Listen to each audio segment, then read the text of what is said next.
So here we have a very nice mixture of different students from different programs, and also many old faces, alumni, not old, but my former students. I'm very happy to see all of you. So we have Gamba, we have FMBA, of course we have our MBA, and some of our own staffs. So today here we are welcoming all together Eddie Chen to give us a very interesting speech. And you might already go through Eddie's bio, and it's extremely impressive. Someone who can do several careers, right, in one. So that's very impressive, both in political sphere, but also investment, cross-border, and the new idea to leverage the two solvency funds from China and France to develop something unique.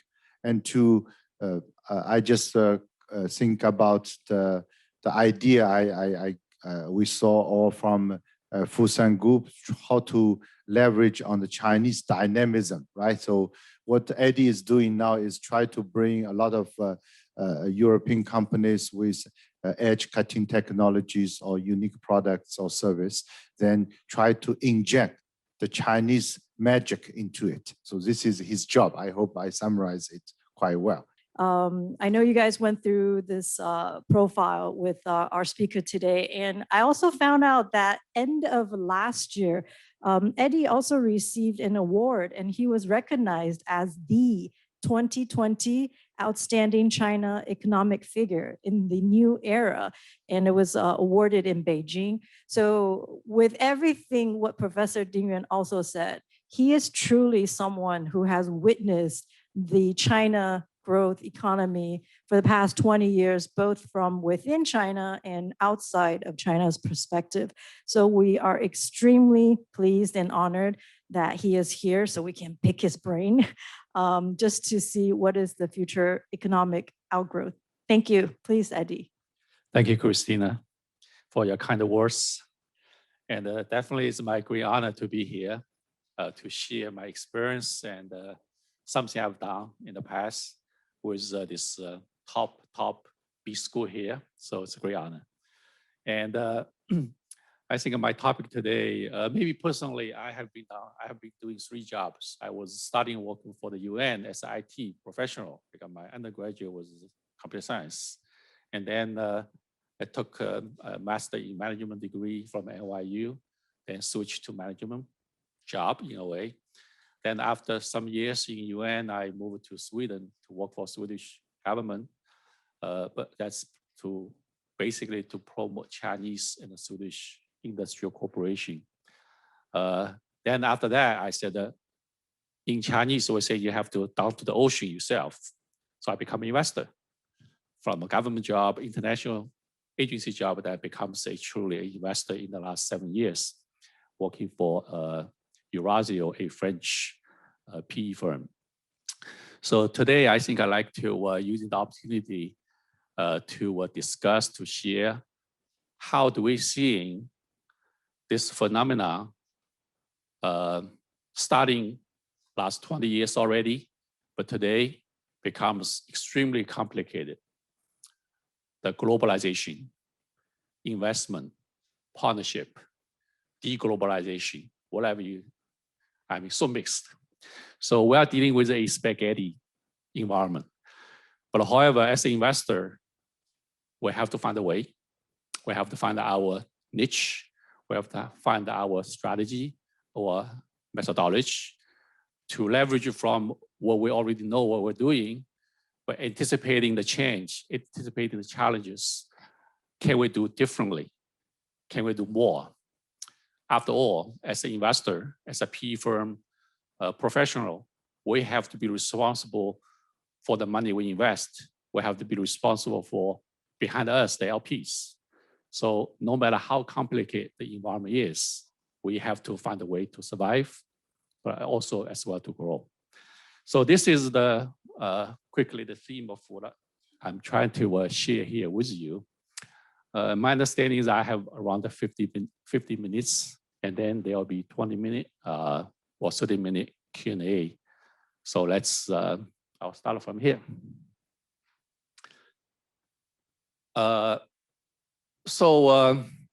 This is Charles Dickens. He's famous in Twin City, the quote. I mean, he says it was the best of time, it was the worst of times. If you say this thing today, it's really reflecting.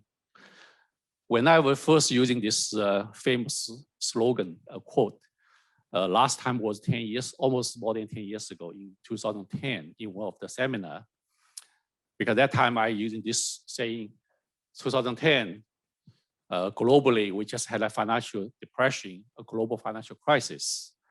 Everybody was so down, so down, and many businesses not doing well. So I said it was it's the best time, it's the worst time, depending how you look at it.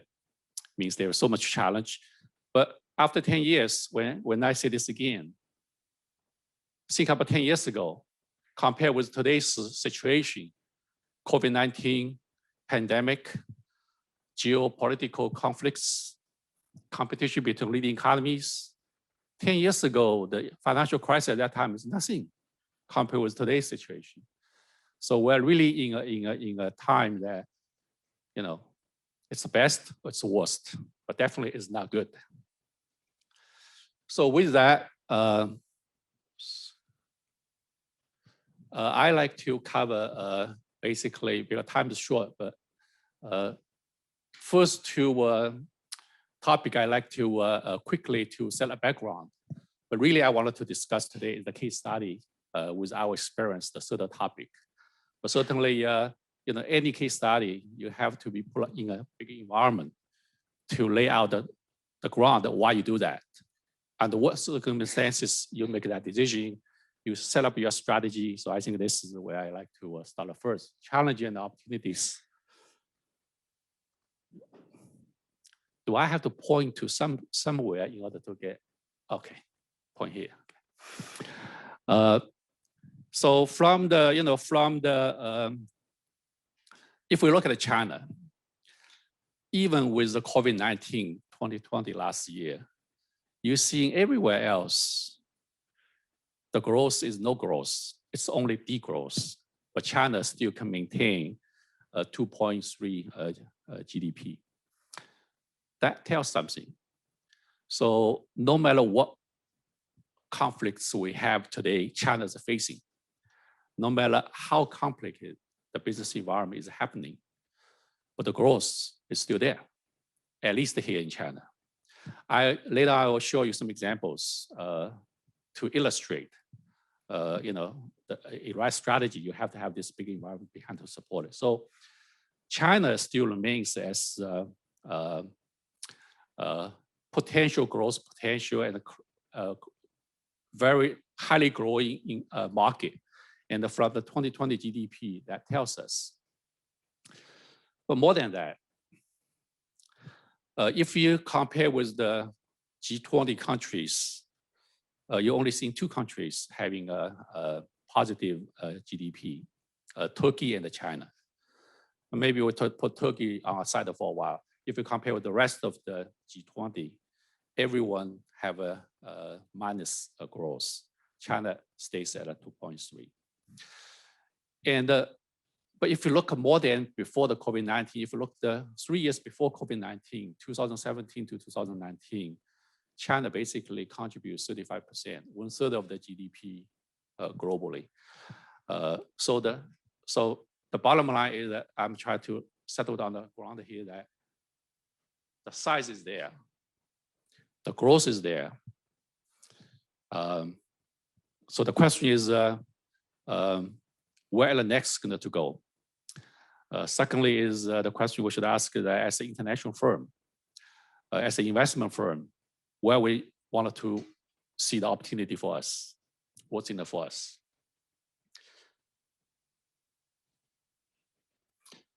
The challenge is terrible, I would say. I mean, since the COVID break out, we've seen so much talk about deglobalization. We heard so many to pull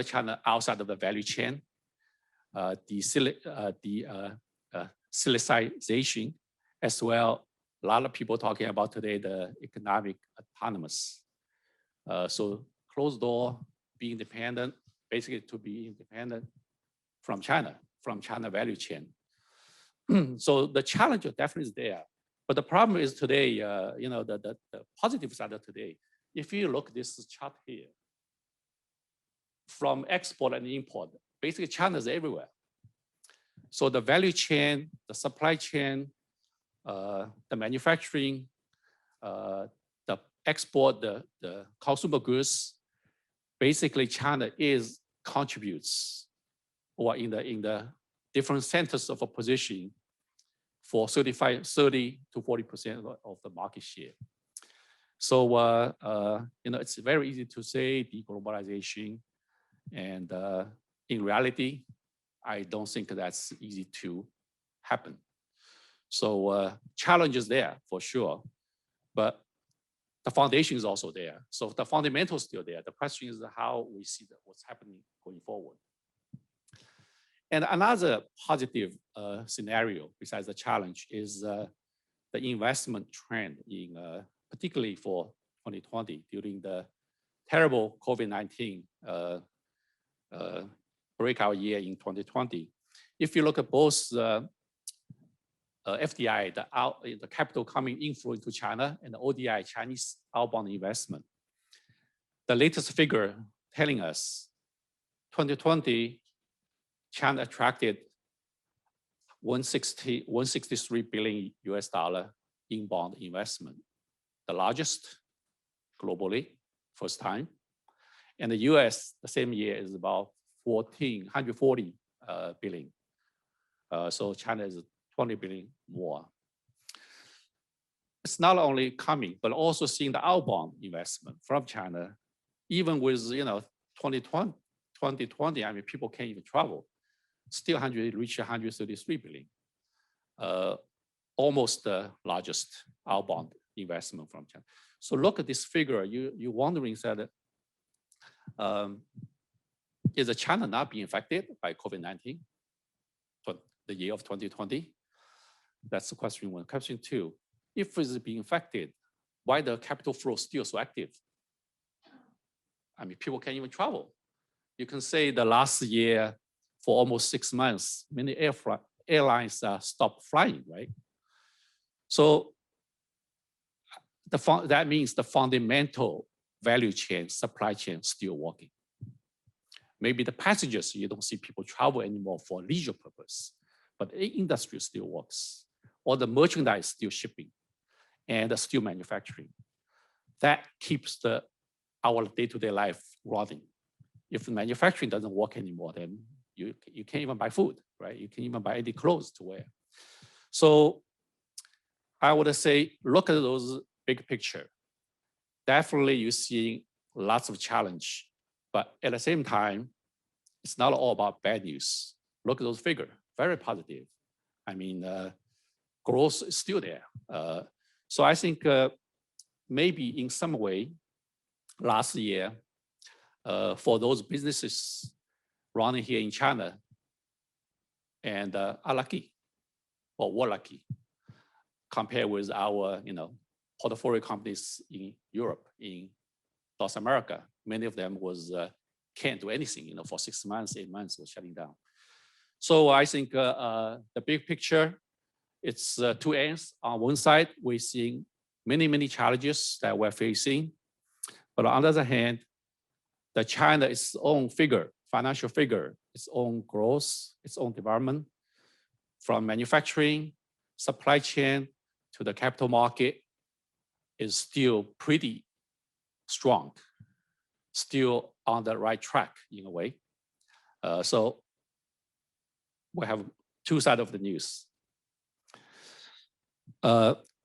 Since I'm working for Eurasio, a European leading PE group, so I do believe with the geopolitical conflicts, particularly China-US better relationship, Europe, EU becomes another very important economic force, maybe go beyond economic perspective, in cooperation with China. So in the last 30 years, I always say in some of the different lecture, I always say that, if you look at Chinese economic reform, open door policy started 35 years ago. The Chinese economic model is very much after the US. And that's why, I mean, there is a, annual trading, China-US is 500 billion US dollar or more than that, right, for many years. Europe, EU companies, EU industry, cooperation with China, it's always a little behind. So maybe this is the time, it's the opportunity for Chinese economy, for the Chinese policymaker, for the European companies, for European policymakers to revisit, to find a new opportunity to balance. So I don't know if for those friends from other countries, have you know in China there is a famous novel called Three Warlord Country, 三国演义. So I think today, next phase, I would see there is a balance between China, EU, and the US. So it's the opportunity for Europeans in a way. Since I've been working for European companies or government for the last, almost 17 years, I would say it's not so bad for what happened today between China and the US. Maybe it's a good thing for European companies, business, if Europeans are smart enough to grab the opportunity. So it requires wisdom, requires technology, requires strategy, and the practice. So the reason I say the second bullet is EU-China Comprehensive Agreement on Investment, CAI.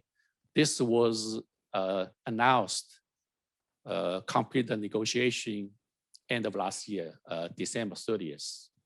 It suddenly becomes a big news in China. So when this was, was announced with three of the heads of the country plus two president and commissioner from EU of a video conference to announce the completion of the negotiation. That was on December 30th. So I was called by one of the media, local media, asked me to, say something, write some article for the newspaper to pull the next day. So I was very happy to hear this. Then I called my colleague in Paris. Surprisingly, many of them didn't even know this. Said, oh, really? What means CAI? I said, wow, it's called EU-China Comprehensive Agreement on Investment. It's been negotiated for 7 years. Now, finally, we have a chapter closing, not signed yet, but completing the negotiation. They said, oh, that's exciting. So you can see, the view in China, this is big news in the business, in the investment, in the capital market. Everybody excited, saying, great. After so much bad news, we're seeing a good agreement to come.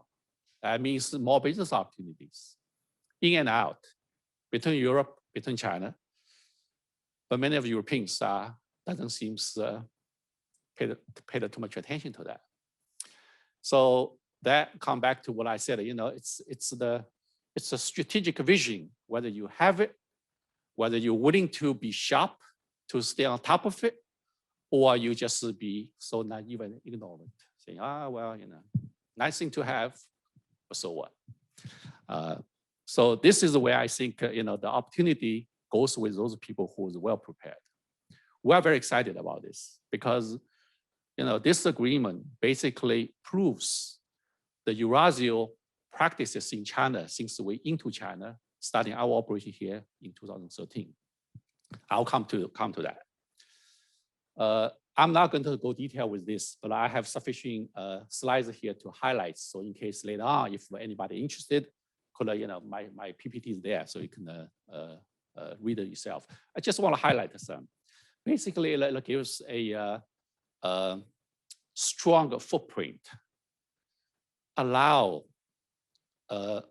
market access mainly for European companies in China.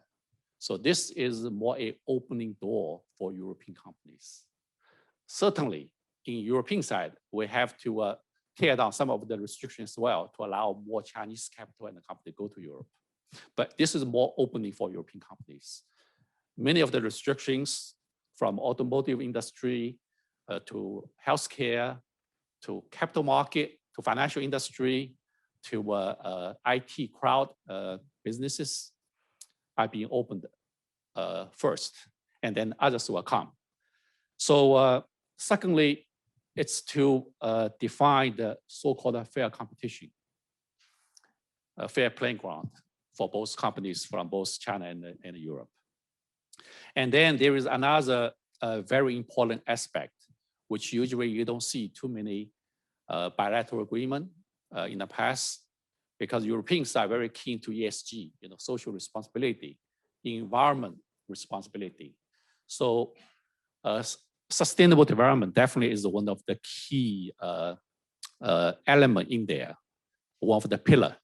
And the reason is that, as I said, in Europe, any company, if do not, do their business compliance with ESG, I mean, you're going to be get a bigger fine, right? Get a bigger sum on tickets. So that's, again, it's something very good. And the dispute settlement, I think this is the 4 pillars for CAI.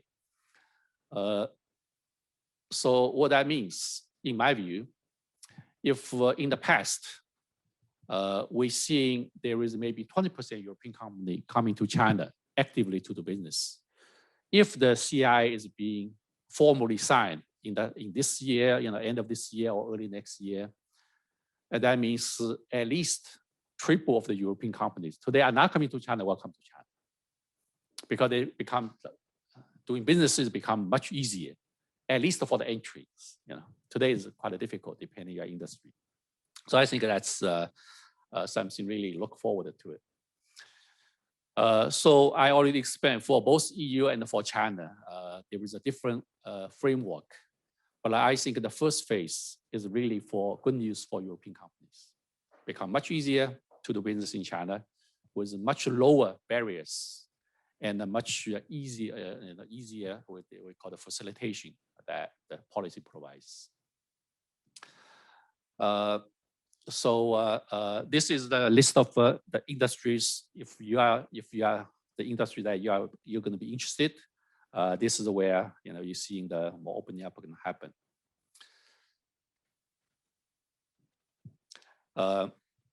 So automotive is definitely the first one to open. Private hospital is again the second one in the same.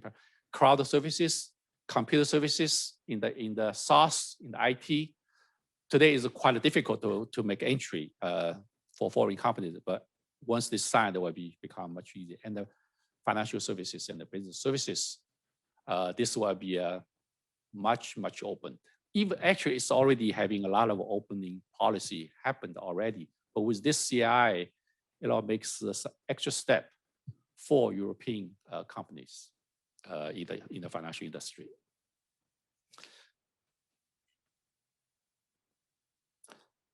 So fair competition, I'm not going to go to details, but it's going to be something important. It's a foundation to secure, to protect the businesses from Europe in China, and also certain sustainable development from labor to climate to other environment related issues. And so with this big picture, if I summarize the EU-China investment and the trade, what is the situation today? I mean, last year, at least we look last year. If we look at 2020, the figure showing, the total trade between EU and China reached another historical high, 586 billion euro. It's about 5% year-on-year growth. And China definitely is the largest trading partner to EU, and EU is the second largest trading partner of China. So basically, EU is the largest trading partner, second largest trading partner of the US. US largest trading partner of China. So as I said, 3 warlords is happening. 三国演义, right? So it's good. means competition, means a negotiation. So you have to be nice to each other. If you don't want to do business with me, I do with you. If you don't behave, I do with you. So it's good to have a competition. It's good to have such kind of playground, in my view. Happy to see EU, raise their hands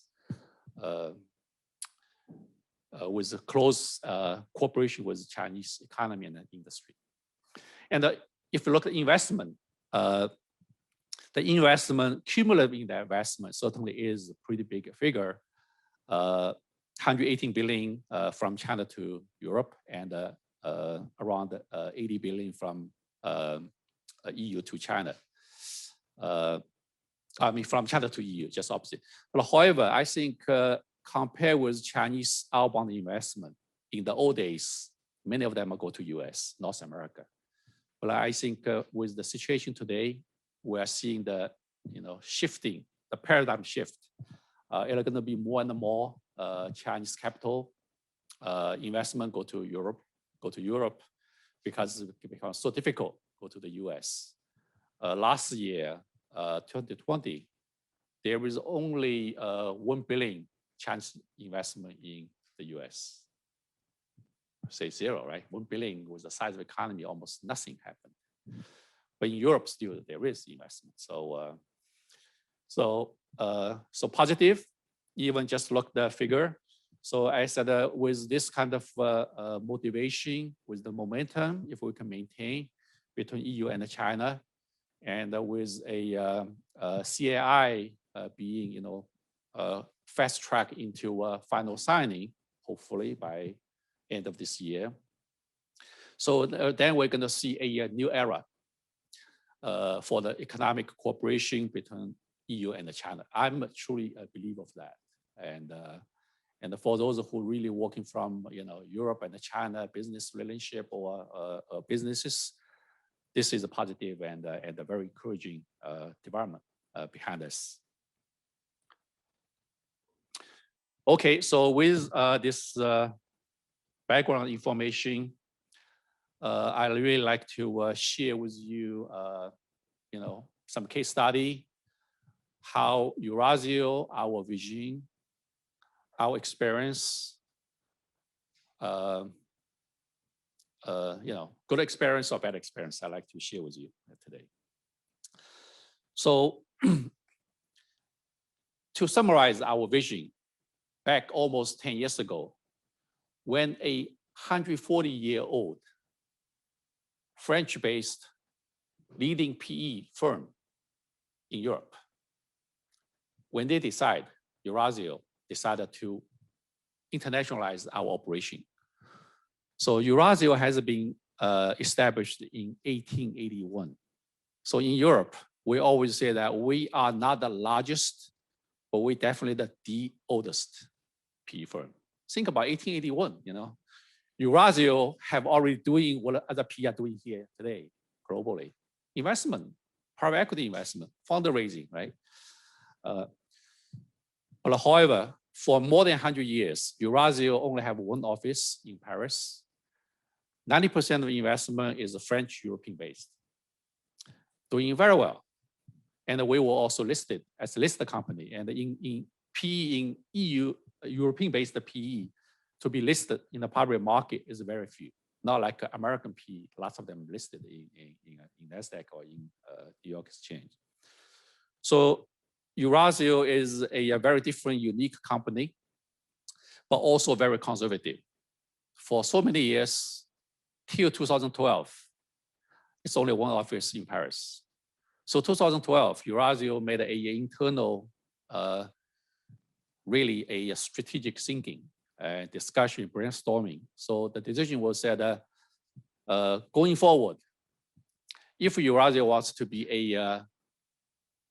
survive another 100 years, that's what we've been doing, survived for the last 100 years, we have to do differently. We can't be only stay in Europe, just focusing on European investment as our key focus. We have to internationalize. So that decision resulted in 2013, we established Eurasio second office in its lifetime in Shanghai, China. So lots of people was asking me the question, said, you know, Eurasio is very conservative. How come you suddenly jump into China? You guys have no experience. You have never made an investment in China. You have no business, almost no business in China. Not so much in Asia even. So then it's really the vision. So you have to think ahead of the game. So our vision for Eurasio at the time, say, because we believe the growth is where the capital should go. If you look at the overall market globally, who has the highest growth? Asian. Within Asia, who has the highest growth? China, right? So even with the, you know, China some years ago said the economic norm, right? It's 6% minimum GDP growth. So for that scenario, we have to think of China, Asia as our next playground to learn, to define our position, to do business. Even though today, I mean, 2012, at that time, even though we didn't have experience, but we have vision. We have a vision, and it's a long-term vision. We like to see China, Asia, it's another important market for Eurasio. So that was the vision. So, but then the vision is the vision, right? So the question is how you do it. That's what I'm going to come to. So Eurasio, just a snapshot. It's 440 years of age, 300 employees today globally. We have 3 key offices. Paris, 141 years there already. China, 7 years old, and we also had an office in New York, started in 2015, about 5 years ago. So we have 3 offices. Today we manage our AUM is 21.8 billion euro. So we're, you know, medium-sized PE firm. But out of 21.8 billion euro, there is about 6.8 billion is our own evergreen money, because we're a listed company. We have 140 years of business. We accumulate a lot of cash ourselves. So we have 6 billion our own money. We could invest some long-term projects, while we also have another close to 14 billion a third-party money. So that's Eurasio today picture. So at the time when we define our strategy in China, we say we want it to be long-term. We're not looking for short-term return, like many company does. Say, you know, go to a new market, I have to have a 3-year P&L. I have to achieving the top line sale, EBITDA in 3 years, in 5 years. We didn't do that. We said the first, this is a long-term vision. And China is, if we believe in the important market, and at the same time, we have no experience. So first step, we have to learn how to do business there, how to do investment there. But secondly, we certainly wanted to, also achieving results. So then we try to see for a French and a European PE investment firm, what are challenges if we come to China to do business that going to face us? So what I listed here, I mean, this is really textbook kind of lessons, right? People say different business culture, there is a different environment. China's so big, each province are different. When you do business in this province correctly, next province maybe not going to be the same way anymore. The relationship is important. So, all of those things, it's for us to say, we know the challenge, of course. But the question is, how do we develop our strategy to face those challenges and come up with our own business model? And we also said that there is 3 different ways coming to China. If we have a company come to China, we can buy and build, we can do strategic alliance, we can also do organic growth. But our methodology, we have in the last 7 years, we developed our own methodology in a way. So our methodology is really focusing on the post-transaction support. So at a time, when I was joining Eurasio in 2012, I was hired by Eurasio just to, establish China operation. So heading China operation, try to figure out the strategy, because strategy, the mission already had given by the board, but how to do it in detail, I have to figure it out. So at the time, I give you an example. At the time, when I look at Eurasio portfolio company, most of them are European portfolio companies. Some of them are very good companies, large, big, successful, mid-range, all type of industry. So at the time in the portfolio company where Eurasio is a controlling shareholder, means we are a majority shareholder. It's around 45 of them. Only 3 of those companies had some business in China, which including Accor, the hotel. Accor in China, yeah, hotel. We were Accor, largest shareholder of Accor. There was one company doing a building electronic solution provider. It's a German, it's a French company, but then it's a global company. They have some business in China. And then there is another small business in China. But then I looked at the rest of 42 companies. When I looked through the list of a portfolio, as been working in China for some time, I said, any one of those companies, if they go to China, definitely there is business for them. So the question is, why didn't they do anything in China? Or they're not interested? They don't know how to do it? Or what? So when I was in Paris, I went to visit some of those Paris-based company, meeting the CEO, because we're the shareholder, right? Meeting the CEO, meeting the senior management to ask the question. So my belief, your business having opportunity in China, how come you haven't think of China for your business? So you're hearing basically 3 messages. They said that no, it's not we're not thinking about. We always think about China as an opportunity for us. Every CEO said that. Almost you have not heard anyone say that no China for us. No, everybody say yes, China is something we want to do. Secondly, they said, however, we tried in the past, but not very successful. And the third is that they said that we felt it's lots of investment before we can be successful in China. So, we perhaps is not a priority for us now.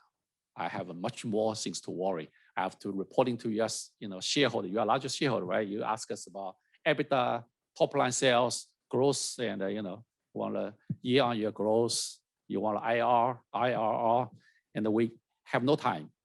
We have no energy. We have no budget to go to China, even though we think there is a lot of business opportunity, but we're not prepared and not ready. So I said that when you're going to prepare, or what's going to trigger you to think of China and do business in China? Most of the CEO would say that if we can get help.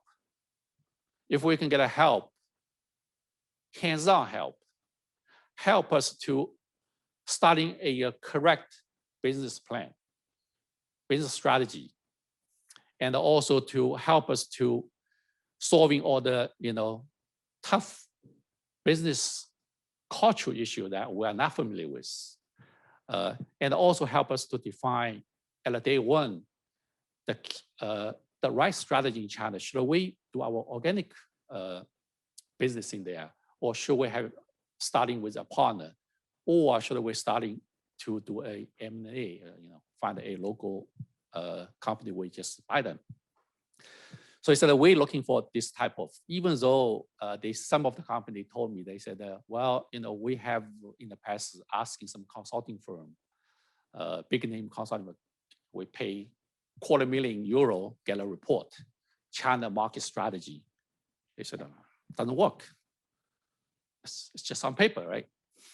So the message was clear. There is a motivation. They are aware of China potential, but however, to work out the first step, they need help. And this is going to be practical and hands-on help, they did the message. So our strategy then, we spent some few years to set a strategy to say, initially, we wanted to helping our portfolio company that we already invested in Europe. Most of them are European and some are North America, find a way to grow their business in China. So if today they have no business in China, after 3-4 years before we exit, if we can see China business contributes maybe 10% of the global EBITDA, profit, then I as an investor, we know that we're going to have a stronger story to telling the next buyer of us, for buying our deal, our target company. We can ask for higher multiple, and we're going to having a stronger negotiating power. Because if a European company, very successful company, in the last 3 years, they have established well in China with a positive, very strong business model, stronger financial figures, and you can imagine, the negotiation power definitely is on our side. So with that, we spent last few years, first from 2013 to 2016, we test run at least 20 plus our portfolio companies. I built a team, both with the investment experience, plus we call the industry experience, and to helping those companies from strategic planning, a market entry plan, into establishment in China, then going to making the 3 to 5 years of business plan. We as a shareholder, usually we don't do that kind of work, but now we roll our sleeve, we dive in, we work with the management team.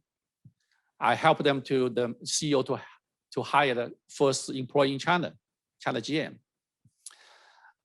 Help him to get a first contract. Help him to identify maybe the first business partner for JV. And we do a mapping in China to cross the border for their business to find out if there is any potential, reasonable M&A target that we can acquire. So as a shareholder, our team in China basically try to fill in the gap for the first step for the company to do business in China. And that, if today we look back, is being very successful. I have, examples from a healthcare industry to environment protection, to advanced manufacturing, to agricultural products, to consumer, luxury products, and also business services. We have 20 plus successful examples that with this methodology, with this mindset, be successfully established in China. Some of them already exit, we sold in 2017, 18, 19. The most recent exit company, maybe this could be one of the example, I'll come to that, is a company which we exited, we sold end of last year, December 2020. The company is a Spanish company doing fragrance and flavor manufacturing, top 10 globally. We acquired that company in 2017. Immediately, we know their market in China is so tremendously big, particularly in the flavor manufacturing. So immediately we put a strategy together, my team working with the CEO and his team, and quickly nail down 2 acquisition target. We know in China, acquisition for that business strategy makes sense, not organic. And also we also expanded to Asia. So we acquired a company in China, acquired a company in Malaysia.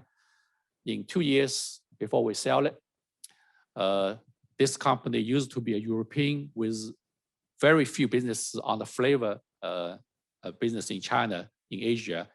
Now that contributes at least about 7-8% only for a couple of years. So when we sell it, we sold it to another UK industrial company doing consumer chemical. We acquired the company, we paid 270 million euro. it's a controlling deal. Almost 90% equities were acquired. When we exit after 3 years, December last year, we sold it for 857 million euro. So it's we're achieving a 27% IRR. One of the high multiples and the valuation we got is because of the business here in Asia, in China, because the next buyer it's a very large UK industrial consumer chemical manufacturer. They love that because they said this is where they will have a strategy as well for China, for Asia. So this company will already fall in, so they can leverage. So those are the examples that what we call a value creation. Now, cross-border deal. If we go back a little bit, from theoretical perspective, Chinese PE and the capital market is relatively young. The actual PE or VC, the very first VC in China, local VC, I think it was in late 90s. It's about 20 years of history. Compared with EURAZEO, we're already 140 years of history. The oldest Chinese PE or VC fund, it's only about 22 years of age. So the market is new, it's young. And I say this is kind of, in here, the nascent stage in the first, from 98 to 2000, the first 4 or 5 years is really the starting point. And then it's coming to fast development from 2000 all the way to 2011, the first 10 years. That's the most exciting 10 years in China's economy development because it's starting with China enter WTO in 2001. And then lots of good development kind of slowed down due to the financial crisis breakout in 2009.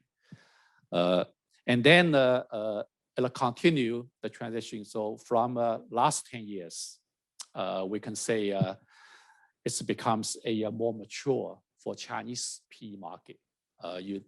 If you go back 10 years ago, you don't really see lots of knowledgeable professionals in the industrial space, in the financial industry. But today you can see quite a lot of them out there. So with that, we said when we did cross-border M&A, there is a pattern. In 10 years ago, when we studied the China and the EU cross-border, you see this type of scenario. There is a kind of principles people understand in the business world. So on the right side, you're seeing there is lots of Europe. Let's say if we just say Europe for example, for now, lots of European companies, they have very mature products. They have a good technology, and they have knowledgeable to run how to run the services. A company may not be very large, but already doing what they do for last 20, 30, or 50, even 50, 60 years, a mid-range company. So many of them in Europe. According to our figure, it's about 70,000 companies in that space. Profitable, mature, and in some cases in their own industry sector, maybe they're already globally in the top 10 companies. But then on the other side, we know China with an increasing high demand in the market. So theoretically, lots of European companies coming to China to do business.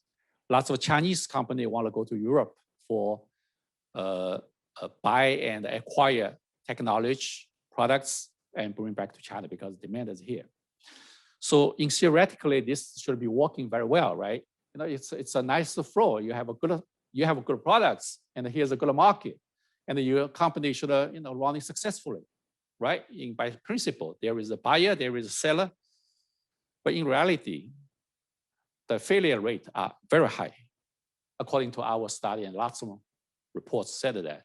So from cross-border investment and the business perspective, so many difficulties facing both European company and the Chinese company, facing European market and the Chinese market, facing European industry sector and the Chinese industry value chain. So, you know, on the book, looks good, but in reality, there are so many problems. Many of those problems causing the failures of the, you know, particular deal or business. So that's why we are saying that this is traditional model. Can we do differently? So based on all what I said earlier, our analysis, our practice, we said we think yes. We think our capital market could play a role in there. So can we, from capital market, to link the supply and the demand? And the reason we think the capital market get involved could raise the successful rate is because we look the overall picture differently from an industrial practitioner. We are investors. We are so neutral. We only look for success factor in a simple figures. We have no stance. When the two CEO fights, we don't care. You know, CEO and the CEO, management could fight for their philosophy of doing business, fight for their product strategy. They can fighting for many different things, HR, etc. But as a shareholder, we are important. We think that's important because you have solved the problem. But more important for us is that the growth is the most important because we have to be responsible for our money we invested. When we, during our holding period of 4 or 5 years for a typical PE deal, we have to make sure we looking for 20% return on investment, IRR. So we have to be do everything we can, you know, to cross the bridge to be successful. And we can do that. If you seriously want to do that, you know, we are very professional. We know the industry very well, even though we are not practitioners doing the business. But since we have so much investment experience, we've seen so many already. So we can cross-link our knowledge, experience. And also, if we do have, you know, kind of a stronger post-management, type of mindset, you can push things to the right direction. And also, don't forget, we are the investors. If there is a cash flow problem, we can find our way to help a company to have a healthy cash flow to run the business. So as a professional investment company, if we, you know, dive ourselves down to the business itself, willing to work with the day-to-day management, not to replace them, but to work with them closely, to leverage our mutual knowledge, experience, to really complement each other, then the result should be what we said, it's a positive flow. Should it be successful? I mean, why it's a fail? You know, such a wonderful business scenario. How can it be failed? If you do right, then certainly you're going to increase the successful rate. So this is what we call the new model. So capital market, we get involved.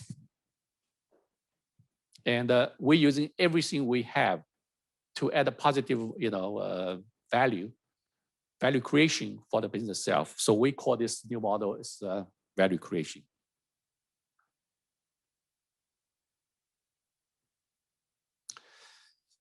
So for our China strategy, so come back to we focusing on China angle and the China value creation.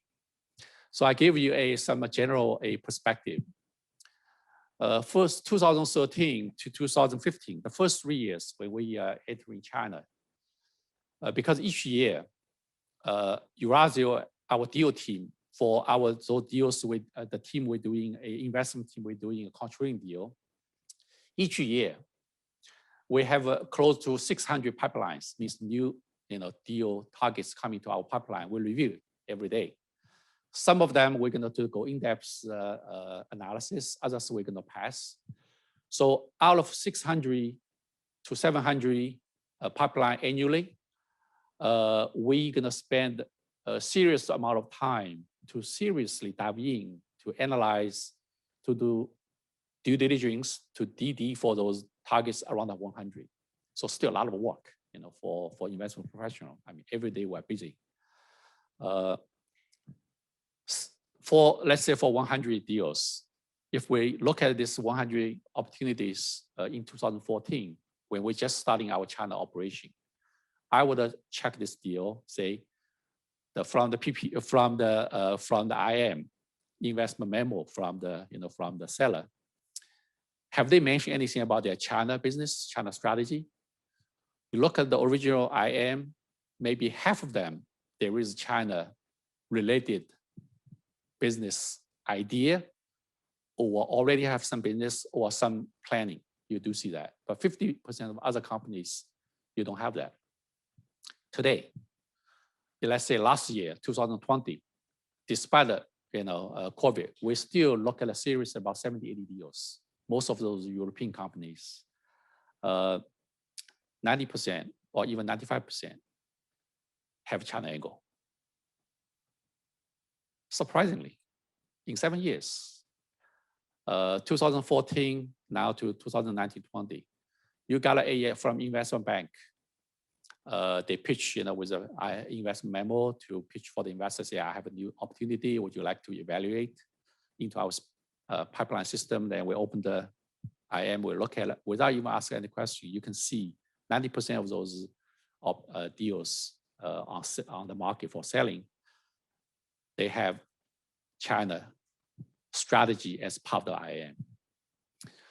So what that means, there is a general awareness for business executives in European industry start to serious about thinking China as their next growth potential.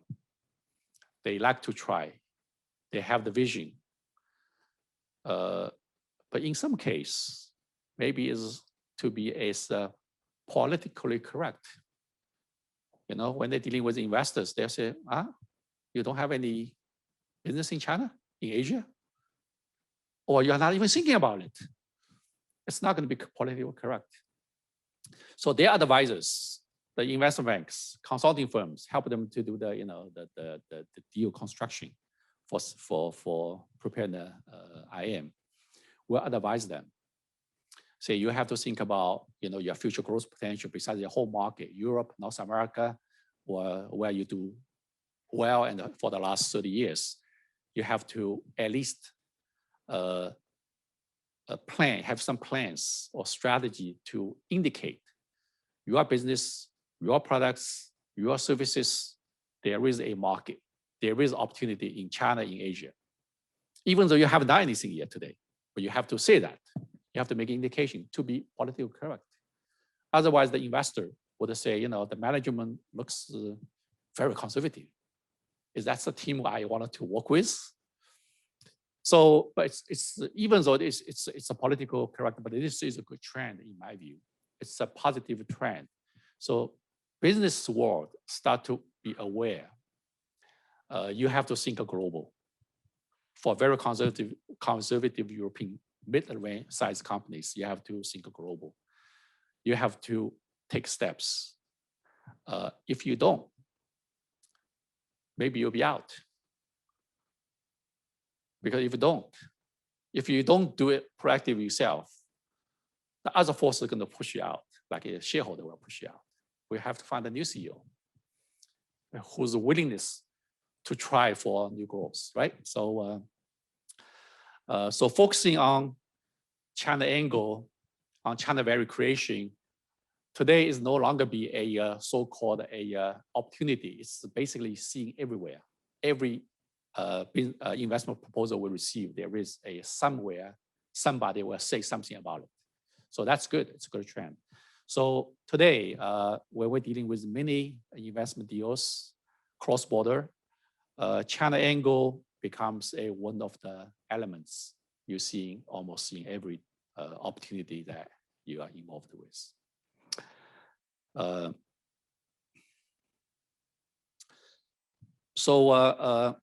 our investment strategy, basically in China, we said that there is more or less 3 business models.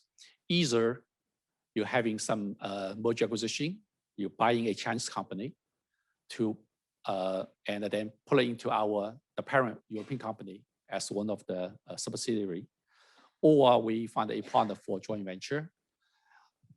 In some case, we said that the time may not be ready, so why don't we do a organic growth first, build our own team, penetrate to the market, then we go big with partnership, with M&A, or mixed in parallel.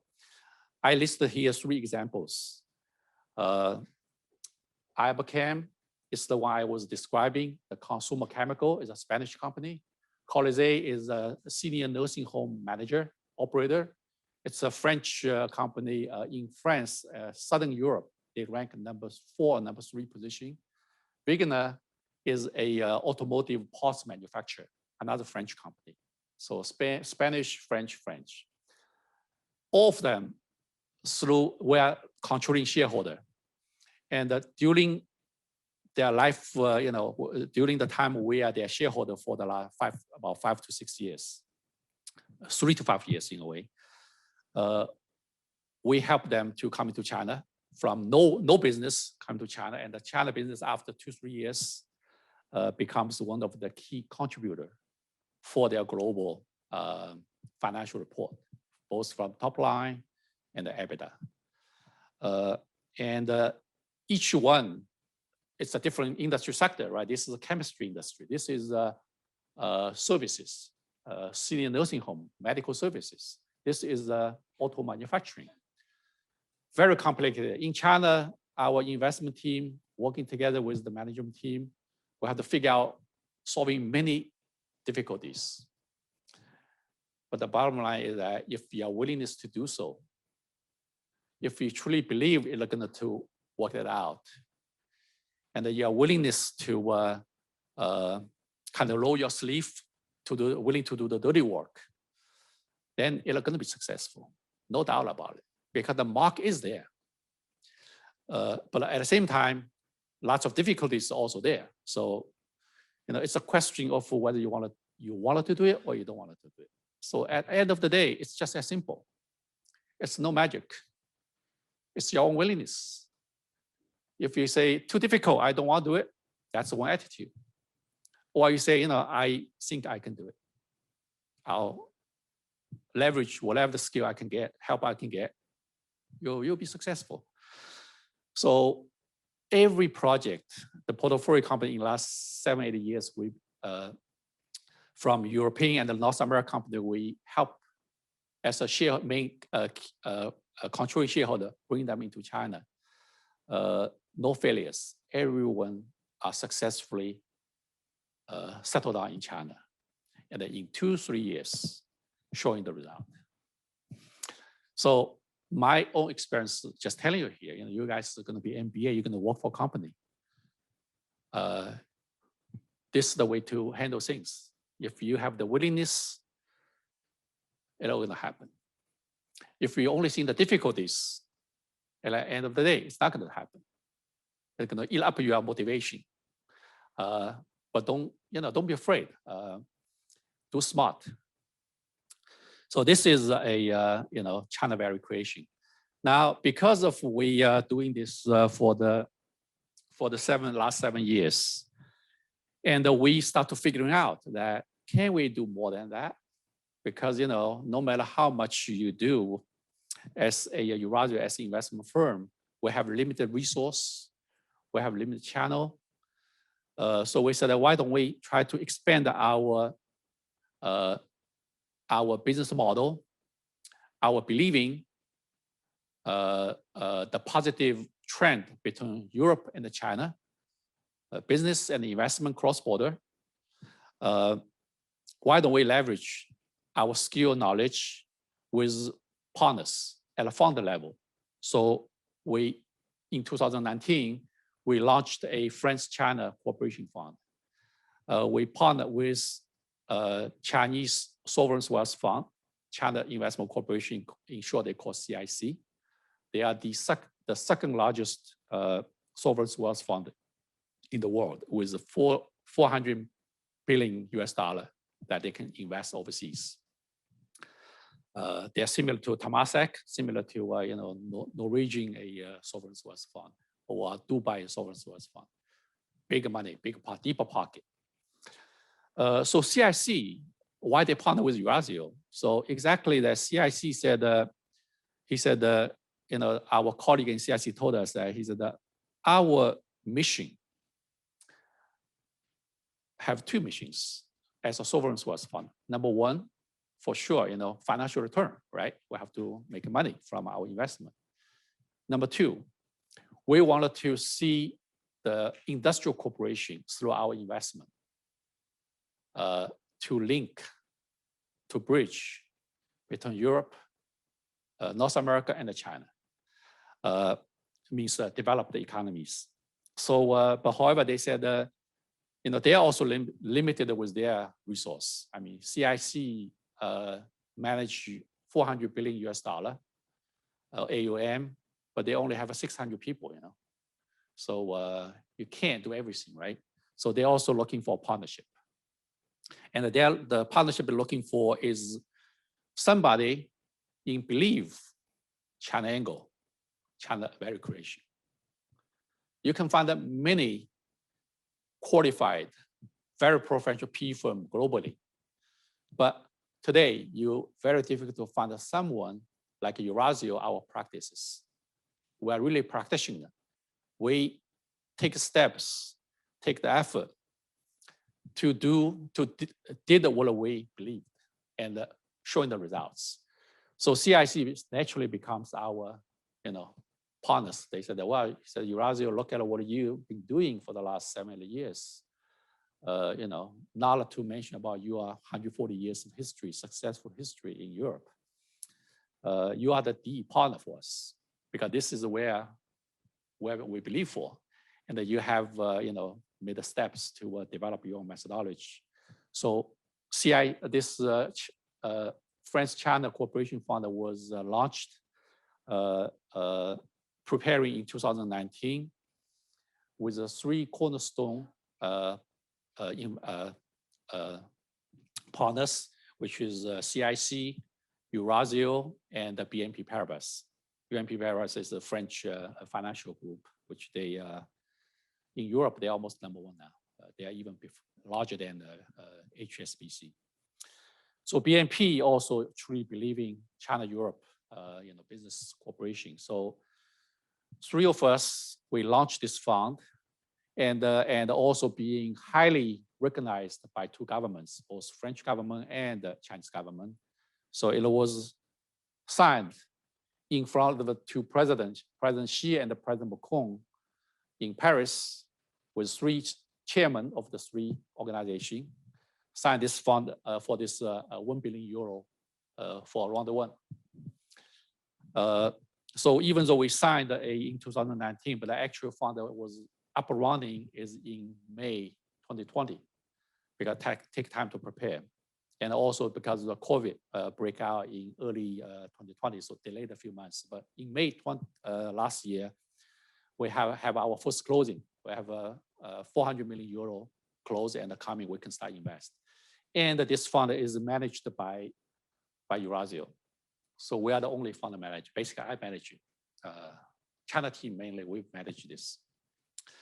So people was asking, say, how did you do? I mean, you have a new fund. What's the result? Well, surprisingly, we're doing very well. We already have 3 investments in 6 months. Since first closing was in May, and we already by end of 2020, December, we've already acquired 3 European companies, top good companies, hidden champion in their respective industries. The first one, DOC, it's a Netherlands company.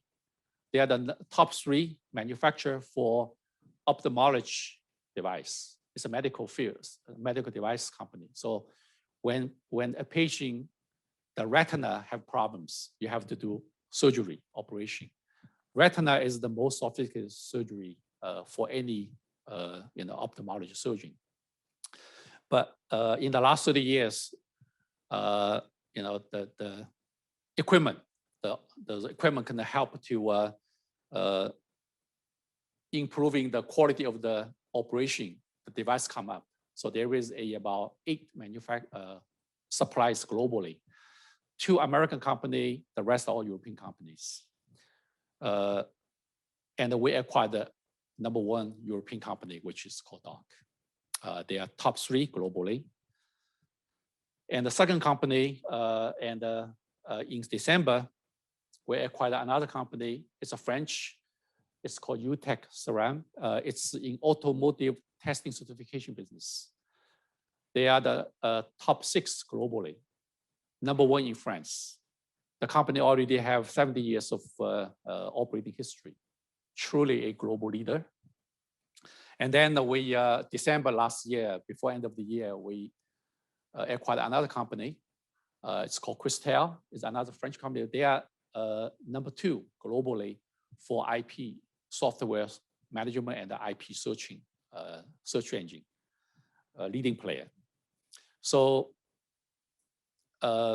many of my peer, our peer in PE firm, they were asking us, how come you guys are so quick? I mean, 6 months during COVID-19, you can't even travel, and you already have 3 investments. I said, the reason is we leverage our knowledge experience for the last 6-7 years. That really helps. I said, surprisingly, you wouldn't believe it. This deal and this deal, we were not the highest bid. And the management choosing us to be their shareholder. Because in a lot of European companies, the management team, even though they have little share compared with their shareholders, the majority shareholders, they can influence the seller, saying, we prefer you to sell to this next shareholder because we truly believing they are responsible. They can help us leverage our business. And because our track record can help them to penetrate global business in China and Asia, that really grabs their heart. They said, that's what we're looking for. We have doing some business already in China, but little, not successful. We want to expand because we are the leading player globally in our sector, right? When ophthalmology device, they are the top 3. And in automotive test industry, certification, they are top 6. And this is second largest globally. And surprisingly, or I wouldn't say surprisingly, naturally, China is the largest market in any of those businesses. Because the population, you can imagine how many patients, a lot more in China than Europe and globally. China is the largest automaker, right? Last year, 2020, China manufactured 26 million, 26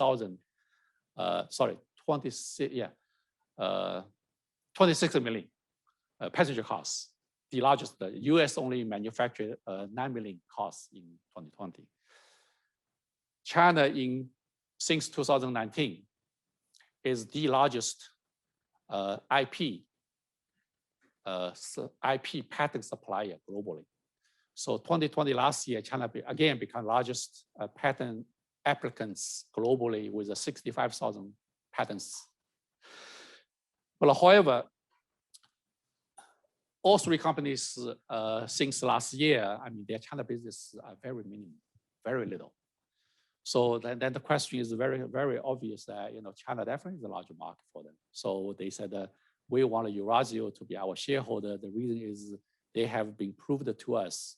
They have the knowledge, they have the skill, they have the know-how, and the most importantly, they have the willingness, motivation to work with the company, to develop the business in China.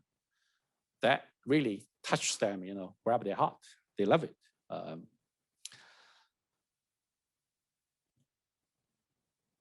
So I'm not going to go detail by each of the company. I already just described. So I think my time for presentation is almost there. So I just summarize that. Strategy, experience, opportunity, you have to integrate them together. You have to have a clear, mission, and with the willingness and to capitalizing with your own uniquely defined strategy and methodology. If you do so as an investor, you definitely will be able to not only getting a good return on the company you invested when you exit, but at the same time, you could also be able to getting the good targets because a good company in the market always competition. So we have a competitive advantage when we're competing for a good deal. I can tell you this. When Doc was on the market, it's a heavy competition. So many Ps want to buy them. And we were the one haven't even paid the highest price. Same thing for Cristal. So many companies want to buy them. But those are global, hidden champion, leading company. I mean, they are very safe. The question is, can you grow them, to another stage, right? So this will give us a competitive advantage. Today, our strategy, China value creation, China angle, and we believe in China opportunity, China market, and we dive in, we willingness and to develop our methodology here. After 7, 8 years, today's result really telling us we were on the right track. We were correct in 2012, the China strategy, China roadmap. And from now going next 5 years, I'm sure we're going to leverage, we're going to see the much more results. So at the end of the day, the long term, it's not really long term. Compared with many of our European peer PEs, many of them, they looking for short-term return, short-term this, short-term that. After 10 years, really nothing really happened that much. For us, our mind telling us you have to be patient. You have to prepare yourself. You have to be some sort of long-term mindset. Does not mean long-term action plan, right? Long-term mindset. But then if you do well, at some trick point, you're going to make money. And we, after 7 years, shorter than we expected, now we have French China Fund. We have so much accumulated experience. We're now each year dealing with a half dozen of a portfolio company, coming here, China to do work. And plus we also look at other way of investment as well. So to conclude, I said this is the experience I want to share with you. If you truly believe China is the growth potential market, and then you have to dive in, you have to work with it, and then with all the the trend, what's happening between Europe and China, and I really truly believe, in the next 5 to 10 years, EU and China gonna have wonderful business opportunities. And it's only gonna go big, not gonna shrink. So I have listed some of the article I wrote in the last year and the year before last year, talk about some of those what I described. If you're interested, you can always go there to take a look. Thank you very much for. Thank you, Eddie. So we're gonna start. Please remain on stage. We're gonna start the Q&A. Well, a question I was just curious because I get the feeling that your model is that you have to take a majority in the company and then you decide how to expand, et cetera, et cetera. Are there situations where you have a European company and then some of the corporates were not very good at integrating companies post-acquisition? So rather than taking a majority at the holding company level, but you can take a majority in a target company in China and then help clean up if you see that the growth and everything suits your criteria, and then we come in and buy out your share at say 5, 6, 7 years later. Is that a model that could work for you? Yeah, it's that model could also work. We have some cases like that. But the reason we nowadays we more focusing on majority control and majority control. Basically, we starting those because Eurasio today globally we still we invested the period. We have around 430 companies. Out of those 430 companies, around 80 are controlling deals. So we are focusing on the controlling deal first. The reason is because we're controlling shareholder, we couldn't really push. If you are minority, it's difficult. So that's fine number to one. do it for say a target company in China. Just say if you have like a Dow Chemical in the US, but they want to take over a company here, but if they don't do a good job in integrating, they want to outsource it to a firm that can do a lot of the hands-on work, such as yourselves. Does that situation also appeal? But you take a majority in the target company in China. Yeah, in China, that's exactly the case. In China, if there is a target potential, whatever happens, we definitely is a buyout deal to us. Okay. Majority control. Our formula is that leave about 25% to management team. We take 75%, then we merge into our European or US company, parent company. That's Any other questions? Mike? Okay, Mr. Chen, thank you very much for coming and sharing with us. So I actually have two questions, if you don't mind, but I'm going to start with the first one. So since you do cross-border deals, and I'm just wondering, especially for the China-France fund, how exactly do you make decisions between your office and the European office? Because my understanding is, they have better let's say, deal sourcing capabilities and resources out there in Europe. And was all the deals, the decisions solely made by your office or by their office, or how do you collaborate, and what's the voting structure like? Sure, very good question. This is a part of our methodology, if you will. So it took us about a couple of years to synchronizing. So as of today, we see our China team and our Paris or North America deal team as one team. So we starting from a new pipeline, we look at together. However, we divide our job. They look at outside of China, Asia. My team look at China and Asia perspective from a pre-DD perspective, from due diligence phase as well, making export. So basically now we look a new, let's say tomorrow morning in our pipeline system coming into another new deal. It's a French or if it's a European company in certain sector with enterprise valuation 1 billion euro. When that deal come to pipeline, my team together with the team who are eventually going to be responsible as the sponsor for the deal, it could be a Paris team, could be North America team. We look at that together. At day one, or minute one, basically. So we look at it from this to say, is this company, their product technology, do they really have a China angle? Simply answer that question first. And then we do some work. Then we compare notes with our team there. So we have regular dialogue, conference call, discussion. And after maybe 2 weeks, we said, yeah, this deal does really have a China angle. So we have to prepare some internal memo ourselves. Then we decided whether we could do IC, asking for some money for the next phase analysis or DD. So that's how it works. So basically you can see we are one team approach. I didn't mention this. So today in China, I always telling all the media when they interview, say, what's your methodology? I said, one team. One team ourselves internally, one team with portfolio company we acquired, with the CEO, we are one team.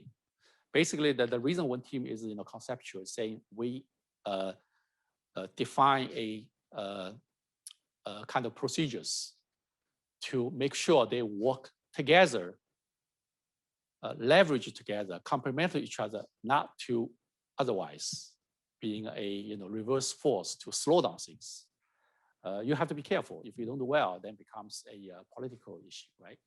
People start playing corporate politics. So far, our methodology says that works well. So it's a one team approach. At day one till 5 years we exit, we're acting as one team, just with a different responsibility. Sure, but just a quick follow-up on your response. So I'm just curious, since you're looking at companies basically trying to enabling them, to have like a China angle or a, like a China vision, whatever you say it, and your team and yourself, of course, are the China experts. So does that give you, like, say, by default, a sort of a veto right in terms of, making decisions for investing, or that's not really the case? So the process goes like this. So first we have called a pre-DD process. Pre-DD process is that we work together. So my team here look at the China angle. We make a lot of expert call, and at the end we summarize a kind of China angle memo. Then we discuss with our Paris team, if that's a Paris team deal. They already did a similar thing on Europe, on North America, outside of China or Asia. So we compare with those, we discuss, and then we reach a consensus. You don't need a veto or not. You just reach a team consensus saying a good deal globally, and also the China angle is positive.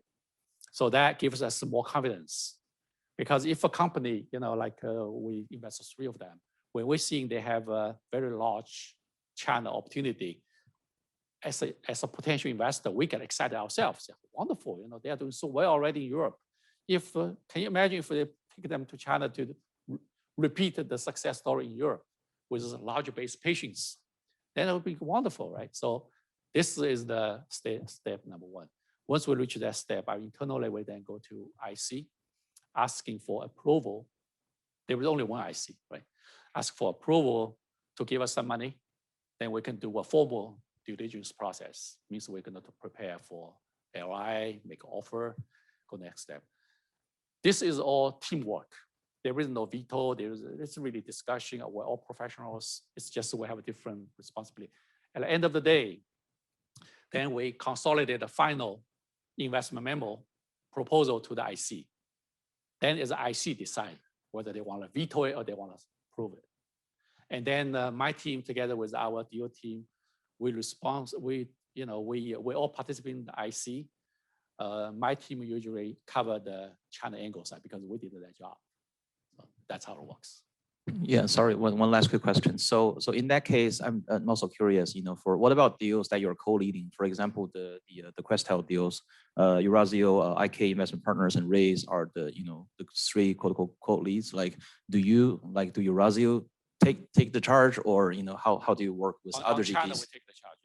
Okay, so only on the IK and EURAZEO, we are equal. But however, we control 72%. And so we two are majority, and because IK have no China presence, so China side they leave to us.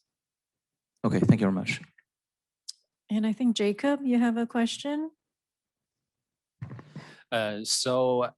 With the CEIA assigned, and you do a lot of business, like acquiring European companies do business in China. And how about the other way around? It's like your Shanghai office is also like looking for Chinese companies that are like help them to expand it in Europe. And do you have such business like that? Not yet. We're gonna be make next couple of years. We're gonna do some investment in Chinese companies as well. But for today, we only acquire company on behalf of the portfolio companies. Let's take 3 last questions. This gentleman in the front.